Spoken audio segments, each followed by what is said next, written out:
everyone, thank you for tuning into today's video. My name is Rebecca and I am the blogger over at minimalismmadesimple.com. So I wanted to chat with you today about a blog post of mine. It's called 10 Minimalist Budgeting Tips for Beginners. And this blog post is pretty popular among my readers, so I wanted to go ahead and share it with you today. So let's go ahead and dive right in. So budgeting can be a hard thing to do, especially with the financial demands of family, children, and unavoidable expenses in general. So during my journey to minimalism, I learned how important it was to downsize, and I realized that I needed to start changing my spending habits once and for all. So if you want to start living a simple life and learning the value of less, here are 10 of my top minimalist budgeting tips that have helped me along the way and could hopefully benefit you as well. So tip number 1 is to have a serious talk with yourself. So one of the biggest aspects of minimal living is to identify what your goals and intentions are. And while this seems difficult, in reality, it really doesn't have to be. So a huge part of the process is to be honest with what you want and where you're at and where you're going.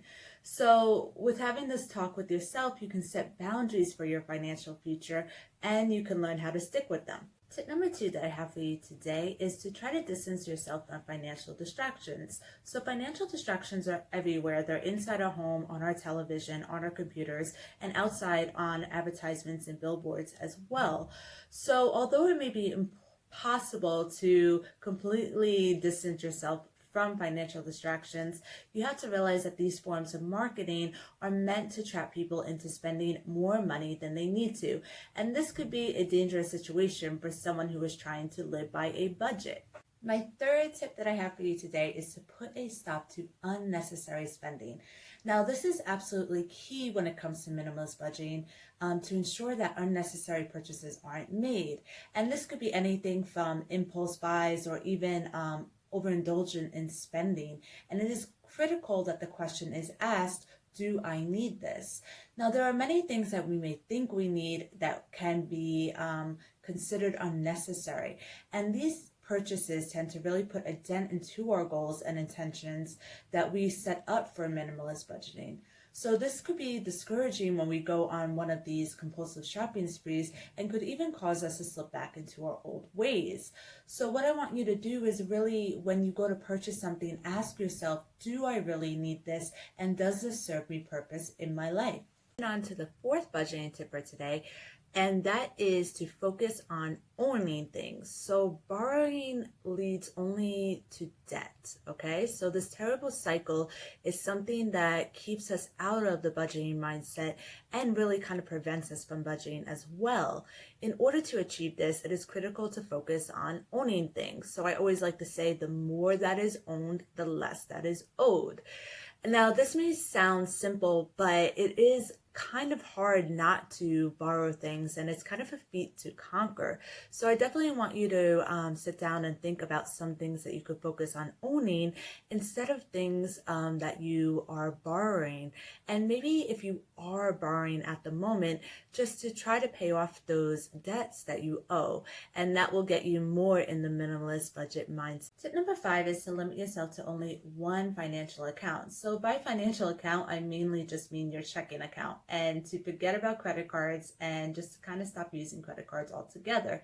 Now, don't get me wrong, I think that using a credit card in times of emergency is really important, but when we use our credit cards on a daily basis, we tend to think that we have more money than we actually have. And when we only stick to using our checking account, we can see our limits and we can see how much we can actually spend. And this helps a lot when it comes to sticking to a minimalist budget. My tip number 6 for you today is to shoot for predetermined payments. So having a direct deposit set up to process payments automatically can enforce budgeting boundaries. And not only are you going to be able to pay your bills on time, but you know that that money per month is going out of your account to those bills, and you can focus really on creating a budget and having only a limited amount of money to spend. So not only does this foster a healthy budgeting plan, but it helps you to pay things on time. Tip number 7 is to create a minimalist budget plan. So making a budget plan is important to keep track of the necessary expenses that you have to pay. So this could be accounting for weekly expenses such as gas, your car, rent, mortgage, groceries, utilities, etc. So having this list of expenses will help you to really stay on track every month. Tip number 8 is to be aware of any future purchases. So this kind of goes back to what we spoke about before when it comes to determining what you need and what you want. So consider whether they fall into these categories, your purchases. Tip number 9 is to spend less than what you make. Now, while this sounds obvious, it's so important to actually implement it. So falling into debt holes that become too deep start with spending more than what we make. And affordable finances are achievable, and having the right mindset is important. This means knowing that just because you need to spend less isn't going to be terrible.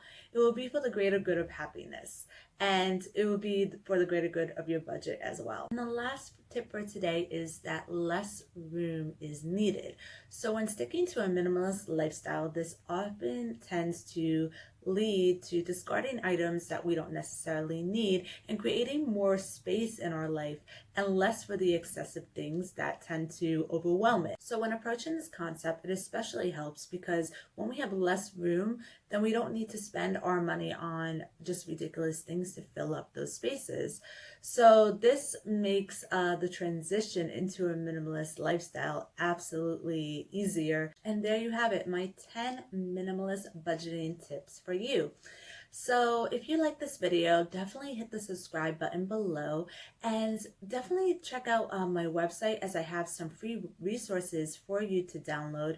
These are worksheets, printables, checklists, and they're all available in my minimalist resource library. So I'll link that below as well, and I'll catch you in the next video. Bye-bye.